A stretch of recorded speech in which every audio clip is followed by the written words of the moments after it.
வீட்டில் வந்து எப்பவுமே வாட்டர் ஃப்ளோ வந்து தடுக்கிறதுக்கு நம்ம யூஸ் பண்ணுற ஒரு நார்மலான ஒரு பொருள் தான் கண்டுபிடிச்சிருக்கோம். அதுக்கு என்ன அப்படின்னா, தண்ணி வந்து போடாமல் இருக்கிறதுக்கு இந்த மாதிரி ஒரு டேங்க், நம்ம வீட்டில் நார்மலாக இந்த மாதிரி ஒரு டேங்க் இருக்கும் இல்லையா, அதை வந்து நம்ம சுவிட்ச் போட்ட உடனே வந்து தண்ணி வந்து மேலே இருக்கிறது சைடே இருக்கும். அப்படி ஆகும்போது நம்ம வந்து தெரியாமல் ஏதோ ஒரு வேலையில் இருக்கணும் நம்ம விட்டுருவோம்.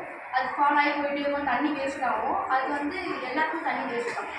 அதனால் அதுக்கான ஒரு பொருள் என்னன்னா, இந்த மாதிரி ஒரு இண்டிகேட்டர் சுவிட்ச் அதை வந்து ஃபிக்ஸ் பண்ணிவிட்டு ஒயர் வந்து கனெக்ட் பண்ணிவிட்டு இந்த சுவிட்ச் இருக்கா, இந்த சுவிட்ச் அப்படியே கனெக்ட் பண்ணி இந்த மாதிரி கனெக்ட் பண்ணதுக்கப்புறமா தண்ணி வந்து அப்படியே ஏறிட்டே வரும்.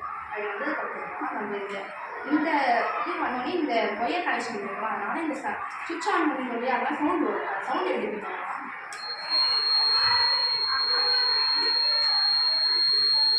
இந்த மாதிரி தான் சவுண்ட் வரும். இந்த சவுண்ட் கேட்டோடனே நம்ம எந்த வேலையாக ஓகே தண்ணி வந்து ரொம்பிடுச்சு அப்படின்னு சொல்லிட்டு நம்ம வந்து சுவிட்ச் ஆஃப் பண்ணுவோம். அதனால் இது எல்லார் வீட்லேயுமே சரி யூஸ்ஃபுல்லாக இருக்கும், தண்ணியும் சேவ் பண்ணலாம். தேங்க்யூ.